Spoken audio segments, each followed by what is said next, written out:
ఒక 4 విషయాలు చెప్దామని వచ్చాను. ఆర్ఎస్ఎస్ అనేటువంటిది ఒక దేశభక్తి సంస్థ. ఈ సంస్థ ఏం చేస్తుంది అంటే భారతదేశంలో దేశభక్తి నేర్పిస్తుంది. వివిధ రకాలైనటువంటి కార్యక్రమాలు ఉన్నాయి. అన్నిటి లక్ష్యం ఒకటే అమ్మా, భారతదేశంలో ఉన్నటువంటి మనుషులు ఎవరైతే ఉన్నారో వాళ్ళందరినీ దేశభక్తులు చేయాలి, వాళ్ళందరినీ సంస్కారవంతులు చేయాలి. ఈ రెండు జరిగితే దేశం ఆటోమేటికల్ ఏమవుతుంది, బాగుంటుంది. అంటే దేశాన్ని బాగు చేయడం కోసం దేశభక్తి ఫస్ట్ మన అరిచేతులను చూసుకోవాలి. కరగ్రే వస్తే లక్ష్మి, కర మధ్యే సరస్వతి, కర మూలే స్థితే గౌరీ. ఇక్కడ ఈ మూలంలో ఇక్కడ స్థితే గౌరీ, గౌరీదేవి ఉంటుంది. ప్రభాతే కరదర్శనం అంటే పొద్దున చేతులను చూసుకోవాలి, కరదర్శనం చేసుకోవాలి. ప్రతిరోజు ఉదయం మార్నింగ్ ఎన్నింటికి లేస్తారు? అరచేతుల లక్ష్మి, సరస్వతి, పార్వతి ఉంటారు కాబట్టి చేతులను ఫస్ట్ కళ్ళు చేసుతోనే మన చేతులను దర్శించుకోవాలి. మీకు ఆ శ్లోకం రాకుండా చేతులను దర్శించుకొని చేతుల్లో చూసుకోండి, చేతులను చూసుకోండి. ఓకేనా? భూమి మీద ఇట్లా దండం పెట్టి ఫస్ట్ మనం అడుగు వేయక ముందు ఫస్ట్ భూమాతను ఇట్లా నమస్కారం చేసుకోవాలి. బయటకు వచ్చేసరికి మనకు సూర్యుడు కనిపిస్తాడు కదా, సూర్యుడికి ఒక నమస్కారం చేయాలి. సూర్యునికి ఒక నమస్కారం చాలు, ఏది అవసరం లేదు. సూర్య భగవానుడు ఒక నమస్కారం చేస్తేనే మస్తు తృప్తి చెందుతాడు. మీరు ఏది అడుగుతారు అది ఇస్తాడు. ఫస్ట్ నమస్కారం చేయాలి సూర్య భగవాను. పొద్దున్నే మీరు లేచినాక వెంటనే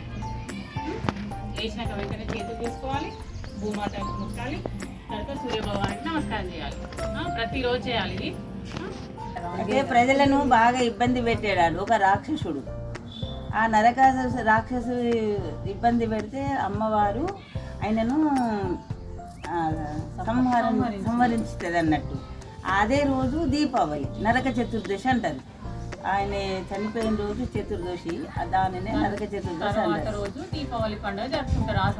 ఆ సందర్భంగా గురించి మనకు సంహారం జరిగింది, మనకు విజయం జరిగిందని ఆ సంతోషానికి దీపావళి పండుగ జరుపుకుంటారు. దీపావళి పండుగ జరుపుకుంటారు. దీపావళి అంటే దీపాల వరుస మీనింగ్. దీపావళి మీనింగ్ వచ్చేసి దీపాల వరుస, దాన్ని దీపావళి అంటారు. కాళీమాత కాదు, కృష్ణుడు చంపేది. కృష్ణుడు తెలుసా? యువర్ ఫేవరెట్ గాడ్ కృష్ణుడు.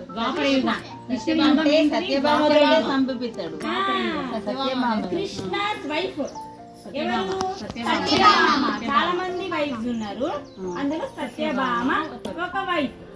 సత్యభామ ఎవరు? భూదేవి అవతారం. ఈ నరకాసురుడు కూడా వామన అవతారం నిర్మించిన భూదేవి అవతారం. రాక్షస అలవాట్లు, అతని బుద్ధి రాక్షస బుద్ధి, ఆ కారణంగా భక్తులను ఇబ్బంది అందరినీ హింసించేవాడు, టార్చర్ పెట్టారు కదా. అప్పుడు ఏమైంది తెలుసా? రాజులందరినీ సంహరించుకుంటా 16,000 మంది కన్యల్ని అంటే అమ్మాయిలని బంధించేసిండు, ఒక జైలు వేసిండు. అప్పుడు వాళ్ళందరూ వెళ్ళి కృష్ణుడికి మొరపెట్టుకున్నారు. యాక్చువల్గా నరకాసురుడికి ఒక రోజు ఏమైతుంది, బాగా తపస్సు చేస్తాడు. చతుర్ముఖ బ్రహ్మదేవుడికి తపస్సు చేస్తాడు నరకాసురుడు. అప్పుడు బ్రహ్మ వచ్చి వరం ఇస్తాడు. ఏం కావాలి నీకు అడుగు అనంటే, నాకు నరకాసురుడు తెల్లెవరు? భూమాత వేరే అవతారంలో సత్యభామగా జన్మిస్తుంది. కానీ సత్యభామ తన తల్లి అని తెలియదు నరకాసురుడికి. వేరే యుగంలో. సో కృష్ణుడు ఏం చేస్తాడు, తెలివిగా యుద్ధానికి పోతాడు. సత్యభామను కూడా వెంట తీసుకుంటాడు. కృష్ణుడు కొంచెం మిస్సీవియస్, స్పృహ తప్పినట్టు యాక్షన్ చేస్తాడు. అప్పుడు సత్యభామ విల్లు బట్టి నరకాసురుడిని చంపేస్తాం. ఇప్పుడు తల్లి కదా, తల్లి చేతుల్లో మరణం. అప్పుడు కృష్ణుడు మనకి 16,000 మంది భార్యలు అని అంటారు కదా, తెలుసా? కృష్ణుడికి 16,000 మంది భార్యలు. అసురుడు కొంతమంది 16,000 గర్ల్స్ ని బంధించేసింది కదా, వాళ్ళందరూ కృష్ణుడు భర్తగా కావాలని కోరుకుంటారు. వాళ్ళందరినీ పెళ్లి చేసుకుంటారు. ఎవరు? మన కృష్ణ. కొంతమంది అడుగుతారు, కృష్ణుడికి చాలా మంది భార్యలు కదా, మీ దేవుడికి బాగా మంది భార్యలు. సరే భార్యలు, కృష్ణుడు ఒక్కొక్క భార్య దగ్గర ప్రతి ఒక్కళ్ళ దగ్గర అదే టైంలో ఉన్నాడు, అందరి దగ్గర ఉంటాడు.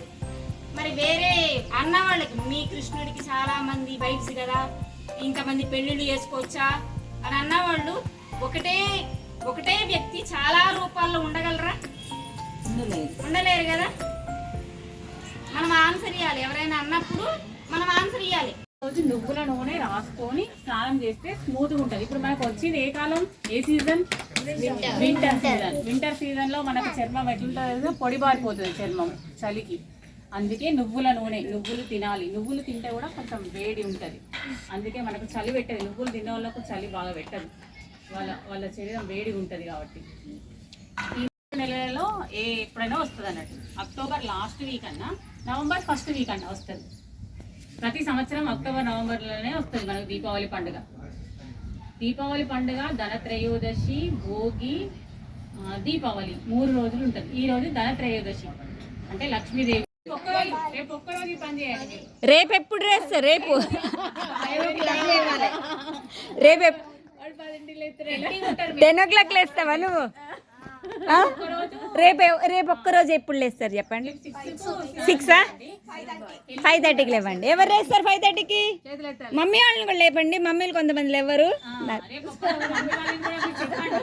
మమ్మీ రేపు నరకం నుంచి విముక్తి కలుగుతుందా, నరకాసురుడి గురించి విముక్తి లభిస్తుందట. మనం మార్నింగ్ అభ్యంగన స్నానం చేస్తే మనం రేపు కంపల్సరీ చేద్దాం. 5 o'clock వరకు లేవాలి, 6 మమ్మీని లేపండి, సరేనా? మీ ఫోన్ నెంబర్స్ ఉన్నాయా మీకు తెలుసా? తెలిస్తే నాకు ఇచ్చిపోండి, సరేనా? ఆంటీకి ఇవ్వండి నంబర్, ఓకేనా? మేము పెడితే మీ మమ్మీలకు మెసేజ్ వస్తుంది. మీకు సండే మీ మమ్మీలు మళ్ళీ పంపిస్తారు. మంచి పూజ కూడా చేయండి మీరు, ఓకేనా? మీరు చేయండి, మీరు కూడా చేయండి పూజ, ఓకేనా? శ్లోకాలు చదువుకోవాలి. దేవునికి నమస్కారం చేసుకోండి ఇంట్లో దేవునికి.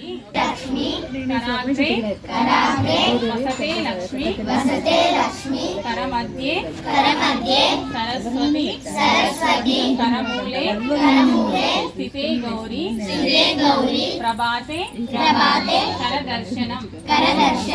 ఎవరికైనా వచ్చా? కరమధ్యే సరస్వతి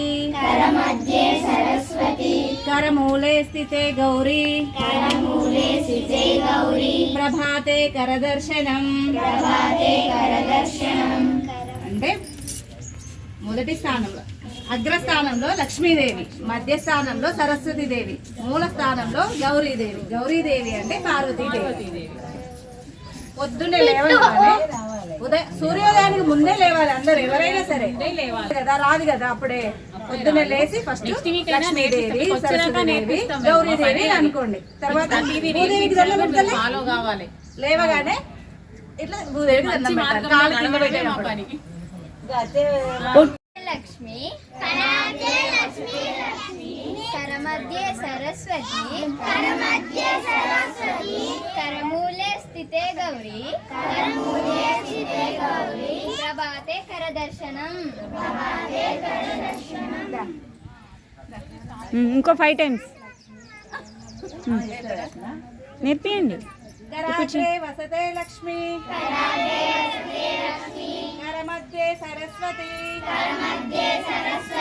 కరమూలే స్థితే గౌరీ ప్రభాతే కరదర్శనం. దండం పెట్టుకొని కాళ్ళు కింద పెట్టేటప్పుడు భూదేవి దండం పెట్టి లేవాలి.